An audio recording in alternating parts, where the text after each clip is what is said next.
नमस्कार दोस्तों। Last video में मैंने आपको एक रियल स्टोरी सुनाई थी क्राइम से रिलेटेड, जिसमें 5 करोड़ की चीटिंग कर ली गई थी एक व्यक्ति के साथ में, और किस तरीके से आर्गुमेंट हुई थी कोर्ट में, बड़े डिटेल में मैंने आप लोगों को समझाया। तो मैं उस वीडियो को आगे बढ़ाऊंगा जहां पर मैंने क्वेश्चन छोड़ा था। क्वेश्चन कहां पर छोड़ा था, नए व्यूअर्स शायद कनेक्ट नहीं कर पाएंगे, तो थोड़ा सा रिकैप करके मैं आप लोगों को बताना चाहता हूं कि लास्ट वीडियो में मैंने आपको क्या समझाया था। लास्ट वीडियो में मैंने ये समझाया था कि अगर मान लो कोई एक डॉक्यूमेंट तैयार हुआ है दो पार्टीज के बीच में, तो section 91 Indian evidence act 1872, now section 94 भारतीय साक्ष्य अधिनियम ये कहती है कि अब उस डॉक्यूमेंट में जो टर्म्स एंड कंडीशंस लिखी गई हैं उनको प्रूव करने के लिए ओरल एविडेंस नहीं दी जा सकती है। तो उस केस में हुआ ये था कि एक्यूज ने एक एग्रीमेंट दिखाया था और कहा था कि ये जो ट्रांजैक्शन है मेरे और कंप्लेनेंट के बीच में, इंफॉर्मेंट के बीच में, एक लोन ट्रांजैक्शन है। पुलिस इसको क्रिमिनल केस का कलर दे रही है, in conspiracy with the complainant informant. जबकि पुलिस ने ये शो कर दिया था कि ये जो डॉक्यूमेंट है जिसे कॉन्ट्रैक्ट बताया जा रहा है, और कॉन्ट्रैक्ट बताकर section 91 Indian evidence act now section 94 भारतीय साक्ष्य अधिनियम में लाया जा रहा है, ये एक्चुअल में कॉन्ट्रैक्ट की कैटेगरी में नहीं आता है। और अगर कॉन्ट्रैक्ट की कैटेगरी में नहीं आता है तो फिर ओरल एविडेंस एक्सक्लूड नहीं होगी। अब ओरल एविडेंस दी जा सकती है, और ओरल एविडेंस एंड जो एग्रीमेंट उस डॉक्यूमेंट में जो बातें लिखी थी जिसको कॉन्ट्रैक्ट बताया जा रहा था, दोनों बातें, ओरल एंड वो जो कंटेंट है डॉक्यूमेंट के, एक दूसरे के कंट्राडिक्टरी थे। तो मैंने आप लोगों को यह भी कहा था दोस्तों कि जब जब कंट्राडिक्शन दिखे आपको कहीं भी, तो आपका माइंड एस्टोपल पर भी जाना चाहिए। तो उस सिचुएशन में पुलिस उन आर्गुमेंट्स में फाइनली जीत गई थी। क्यों? क्योंकि वो अपने 161 सीआरपीसी नाउ 180 बीएनएसएस में लिखे हुए स्टेटमेंट को प्रूव कर पाने में सक्सेस हो रही थी। तो लास्ट वीडियो में मैंने क्वेश्चन यहां पर छोड़ा था दोस्तों। मैंने ये कहा था कि मान लो कि यहां तो सिचुएशन ऐसी है कि वो जो डॉक्यूमेंट है वो कॉन्ट्रैक्ट की कैटेगरी में नहीं आ पाया, क्योंकि उसमें जो एसेंशियल इंग्रेडिएंट एक कॉन्ट्रैक्ट के होने चाहिए थे वो उसमें नहीं लिखे हुए। अब मैंने एक हाइपोथेटिकल सिचुएशन ये बनाई थी कि सपोज कि उस कॉन्ट्रैक्ट में, सॉरी उस एग्रीमेंट में सारी टर्म्स एंड कंडीशंस लिखी होती, सारे एसेंशियल इंग्रेडिएंट एक कॉन्ट्रैक्ट के अंदर होते, कॉन्ट्रैक्ट के उसके अंदर होते, तब तो वो कॉन्ट्रैक्ट की कैटेगरी में आ जाता। और अगर कॉन्ट्रैक्ट की कैटेगरी में वो आ जाता तो सेक्शन 91 इंडियन एविडेंस एक्ट, 94 भारतीय साक्ष्य अधिनियम उस पर एप्लीकेबल हो जाती, और जो 161 एविडेंस, 161 सीआरपीसी या 180 बीएनएसएस के स्टेटमेंट से जो कुछ बताने की कोशिश की जा रही थी वो फिर नहीं बताया जा सकता था। फाइनली ये केस एक लोन एग्रीमेंट का रह जाता, पैसे के लेन देन का रह जाता, फिर ये चीटिंग की कैटेगरी में नहीं।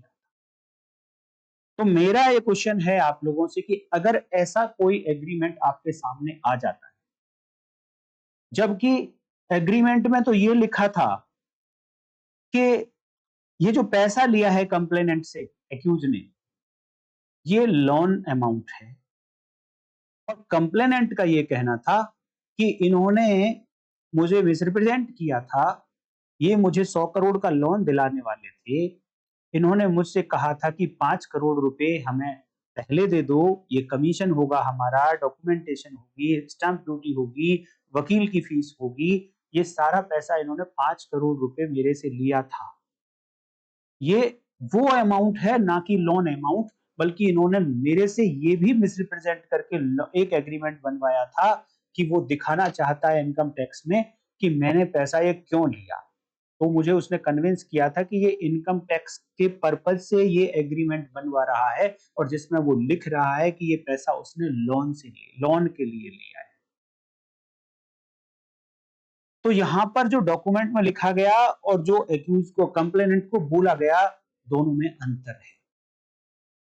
तो अब क्वेश्चन ये है कि क्या जो बातें एग्रीमेंट में लिखी हैं अगर वो कॉन्ट्रैक्ट की कैटेगरी में आ जाता, तो क्या ओरल स्टेटमेंट जो दी जा रही है, जो एक्यूज के कंडक्ट के बारे में बता रही है, एक्यूज के दिए हुए स्टेटमेंट के बारे में बता रही है कि एक्चुअल स्टेटमेंट क्या था एक्यूज का, क्या उनको प्रूव करने की परमिशन दी जा सकती थी? यहां क्वेश्चन आप लोगों से मैंने पूछा था। दोस्तों इसका मैं जवाब देने की आज कोशिश करता हूं आप लोगों को, और बहुत ध्यान से आप लोगों को ये सुनना पड़ेगा। सेक्शन 91 से लेकर सेक्शन 94 इंडियन एविडेंस एक्ट, जो अब सेक्शन 94 से लेकर 97 भारतीय साक्ष्य अधिनियम है,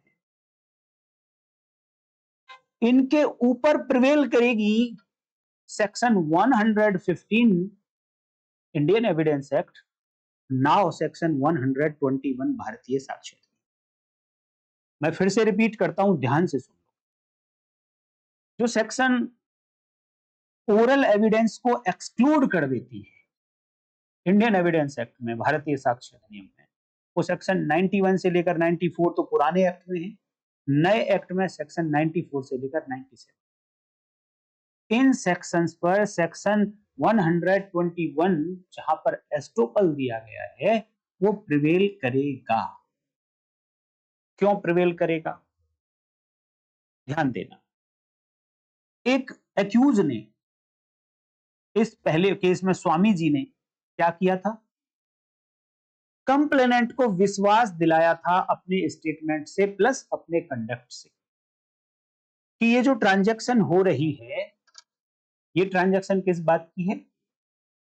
ये एक कमीशन ले रहे हैं, वो 5 करोड़ का कमीशन ले रहे हैं और उसके बदले में 100 करोड़ का लोन दिलवाएंगे एक ट्रस्ट से कंप्लेनेंट।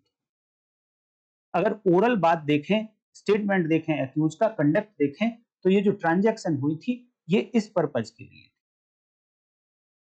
अब इस स्टेटमेंट पर बिलीव करते हुए, इस स्टेटमेंट को ठीक मानते हुए, कंप्लेनेंट ने उन 5 करोड़ में से 3 करोड़ 75 लाख रुपए आरटीजीएस दे दिया था स्वामी जी के अकाउंट में। आप एस्टोपल को ध्यान देना। एस्टोपल क्या कहता है कि एक्यूज छोड़ देते हैं अभी थोड़ी देर के लिए। एक पर्सन की तरफ से एक स्टेटमेंट आया, दूसरे व्यक्ति को वो स्टेटमेंट दिया गया था, तो यहां पर एक पर्सन है स्वामी जी और दूसरा पर्सन है कंप्लेनेंट। तो स्वामी जी की तरफ से एक स्टेटमेंट आया था कि हम 5 करोड़ रुपए कमीशन का रिस्क का लेंगे और आपको 100 करोड़ रुपए का लोन ट्रस्ट से हम दिलवाएंगे। ये एक स्टेटमेंट हो गया। कंप्लेनेंट ने, इधर वाले दूसरे पर्सन ने, पहले पर्सन के स्टेटमेंट को ट्रू मान लिया। कंप्लेनेंट ने स्वामी जी के स्टेटमेंट को ट्रू मान लिया। दोनों कंडीशन पूरी। नेक्स्ट कंडीशन के अब गेंद आ जाती है सेकंड पर्सन के पाले में कि जब उसने ट्रू मान लिया तो इस रिप्रेजेंटेशन पर, इस स्टेटमेंट पर विश्वास करके, बिलीव करके अब ये कोई एक्ट कर देता है। तो यहां पर जो लाला जी हैं कंप्लेनेंट, ये स्वामी जी के इस स्टेटमेंट पर बिलीव करते हुए स्वामी जी को 3 करोड़ 75 लाख रुपए की पेमेंट आरटीजीएस के थ्रू बैंक अकाउंट में कर देते हैं स्वामी जी। तीसरा इंग्रेडिएंट पूरा हो गया।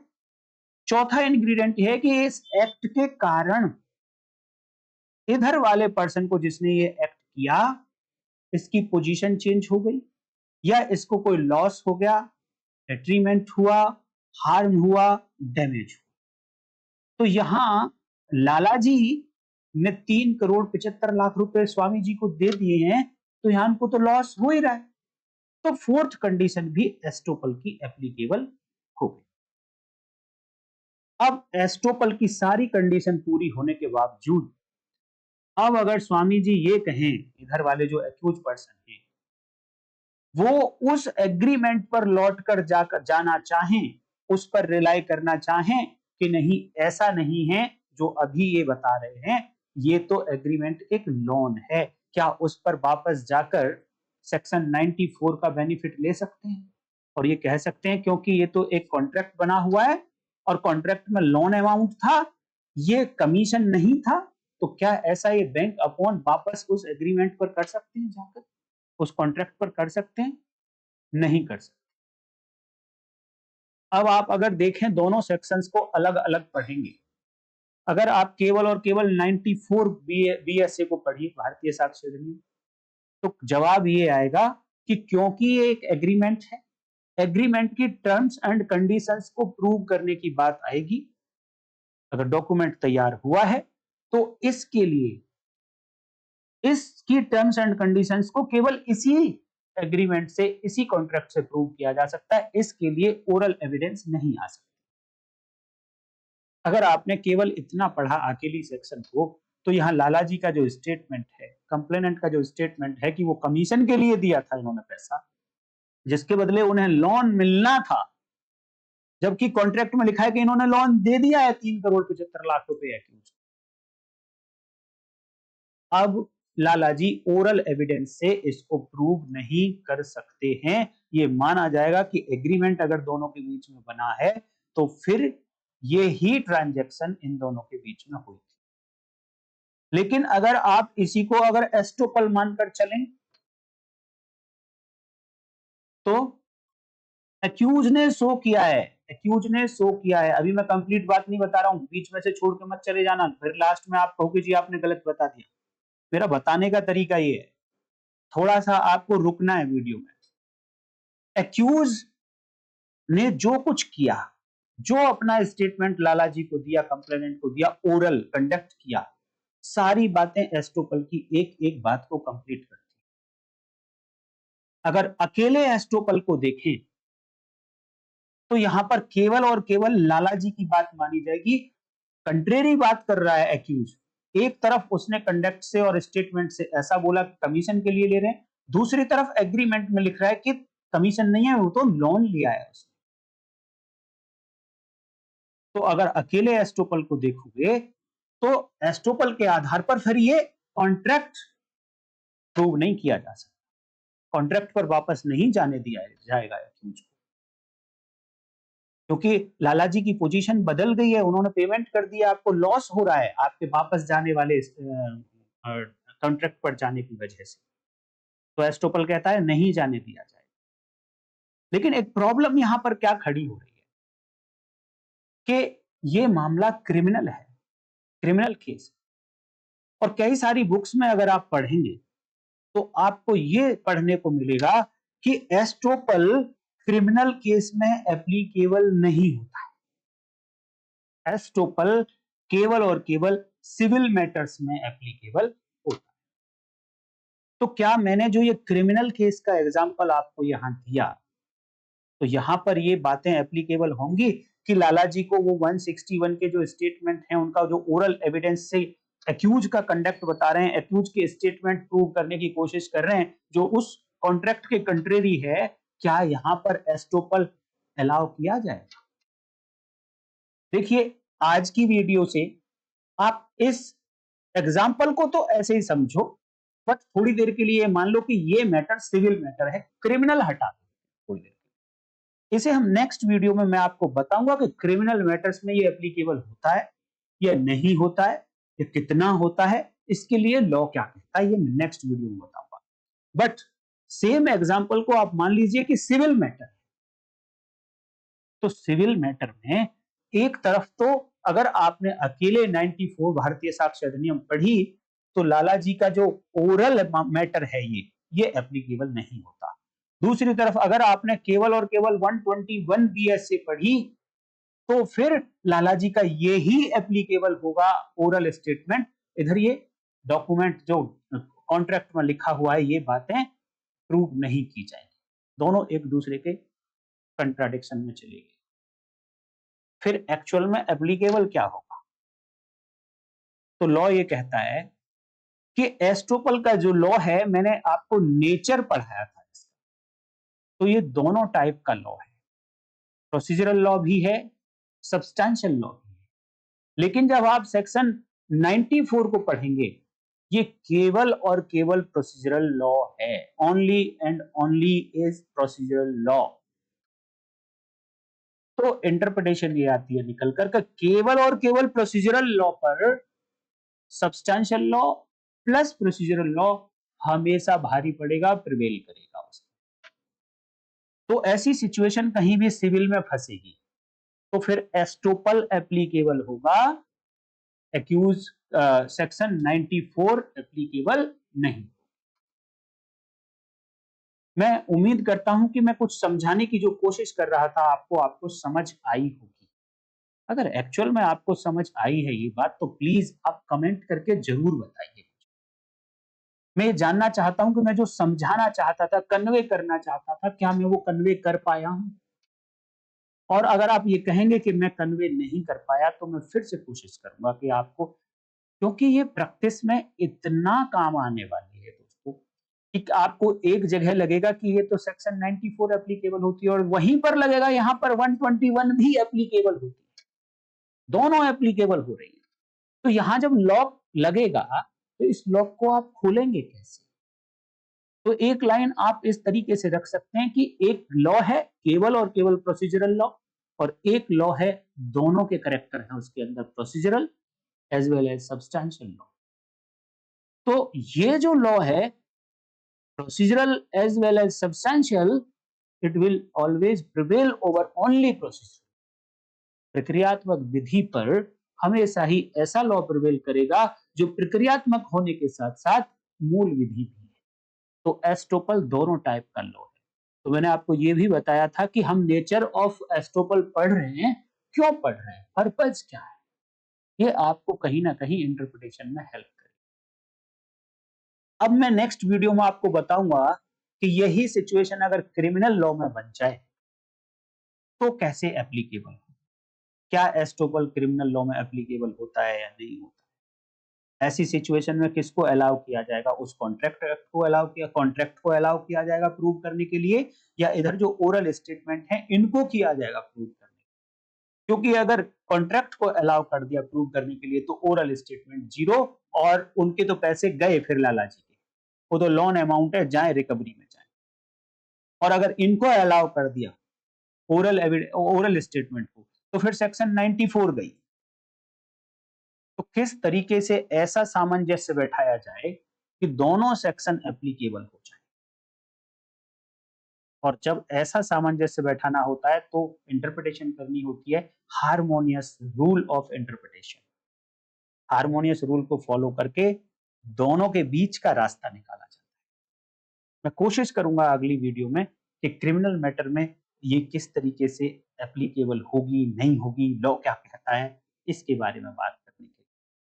दोस्तों, मैं उम्मीद करता हूं कि प्रैक्टिस पॉइंट ऑफ व्यू से आपको ये बातें समझ आई होंगी, आपके माइंड को थोड़ा ओपन किया होगा, और यहां से आपको ये समझ आया होगा कि अकेले अकेले प्रोविजन को पढ़ लेने से कोई फायदा,